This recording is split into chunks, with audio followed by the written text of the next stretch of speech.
ঈশ্বৰ ছন্দে ছন্দে মহানন্দে আনন্দে নাচা নাচা তমোহৰ দেও নাচা।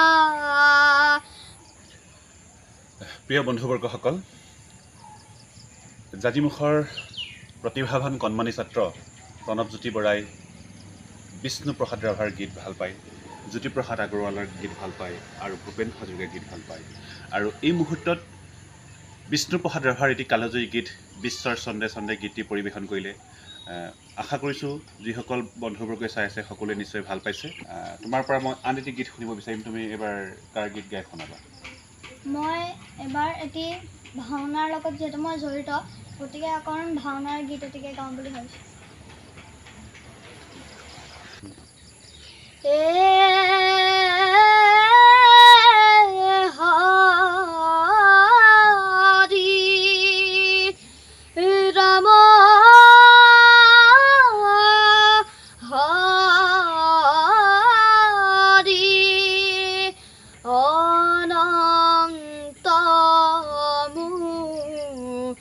ৰাৰি ভকত বত সনদিও ভকত বত সনদিও সেবক ধৰি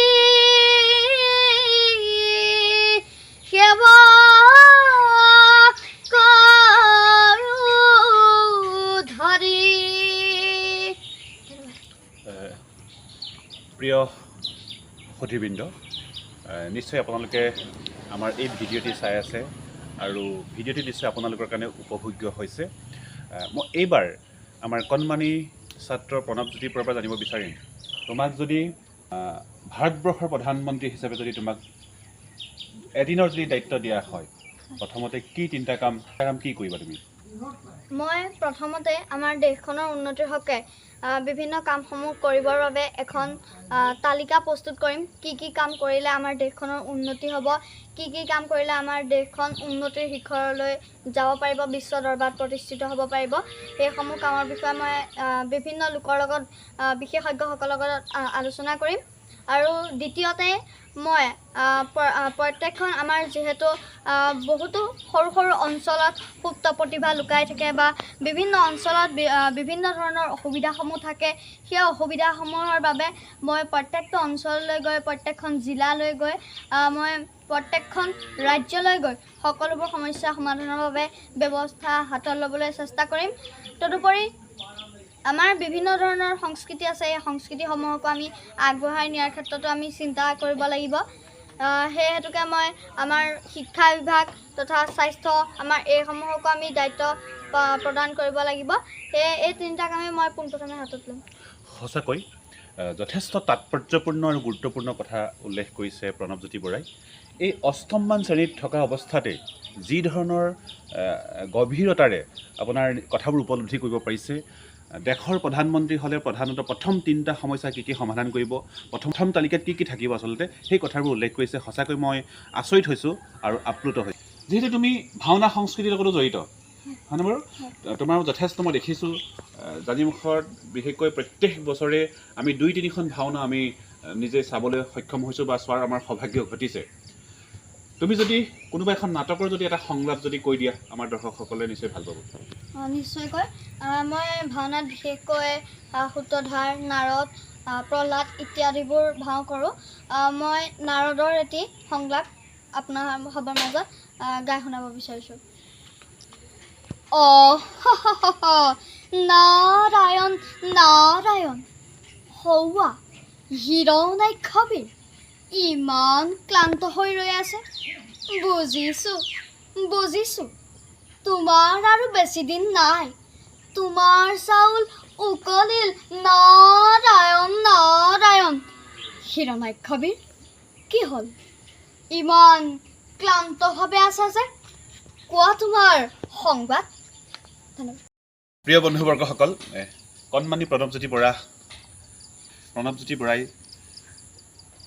এগৰাকী ভাল বক্তাও, এগৰাকী সুবক্তা, বিশেষকৈ জাজিমুখ জনতি হাইস্কুলৰ পৰা ইণ্টাৰডিষ্ট্ৰিক্ট প্ৰতিযোগিতাসমূহতো অংশগ্ৰহণ কৰিছে, যথেষ্ট অভিজ্ঞতা আছে।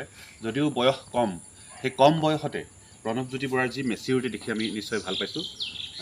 তোমাক যদি মই এটা প্ৰশ্ন কৰোঁ, আমাৰ জাজিমুখৰ সমস্যাৰ কথা তুমি নিশ্চয় উল্লেখ কৰিছা, আগত কেইবাবাৰো বেলেগ বেলেগ সভাত উল্লেখ কৰিছা। তোমাক যদি মই কওঁ জাজিমুখক লৈ 2 মিনিটত এটা বক্তৃতা ৰাখিব লাগে, তোমাৰ বক্তৃতাৰ বিষয়বস্তু কি হ'ব আৰু তুমি কেনেকৈ উপস্থাপন কৰিবা?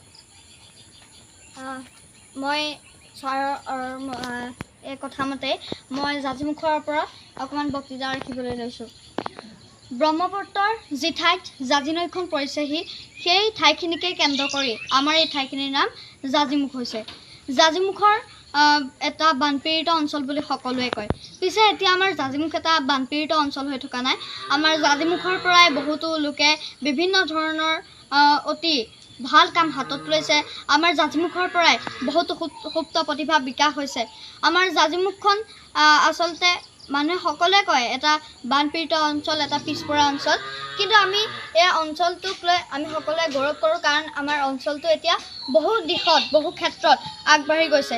আমাৰ সকলোবোৰ ছাত্ৰ ছাত্ৰীয়ে বিভিন্ন ক্ষেত্ৰত নাচ গান আদি সকলোবোৰ দিশত আমাৰ অসমীয়া সংস্কৃতিটোক ধৰি ৰাখিছে। তদুপৰি আমাৰ যি জাজিমুখক আগবঢ়াই নিয়াৰ বাবে সকলোৱে প্ৰচেষ্টা চলাই আহিছে। আৰু আমাৰ জাজিমুখখনক আমি বিশ্ব দৰবাৰত প্ৰতিষ্ঠা কৰিবলৈ হ'লে আমি বিভিন্ন ধৰণৰ কামসমূহ হাতত ল'ব লাগিব। আমাৰ বিভিন্ন ধৰণৰ আমাৰ সংগঠন আছে, যিসমূহে আমাৰ এতিয়া জাজিমুখখনক বহুদূৰ আগবঢ়াই নিছে। আমাৰ জাজিমুখৰ সৰু সৰু ছাত্ৰ ছাত্ৰীসকলক বিভিন্ন পোহৰৰ বাট দেখুৱাইছে। আমাৰ জাজিমুখখনক আমি সকলোৱে ভাল পাওঁ।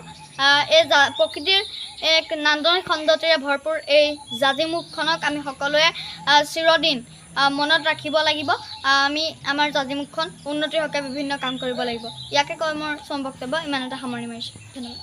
সঁচাকৈ প্ৰণৱজ্যোতি বৰাৰ যি বাকপটুতাই হয়তো মোহাবিষ্ট কৰিছে মোক, হয়তো আপোনালোককো মোহাবিষ্ট কৰিব।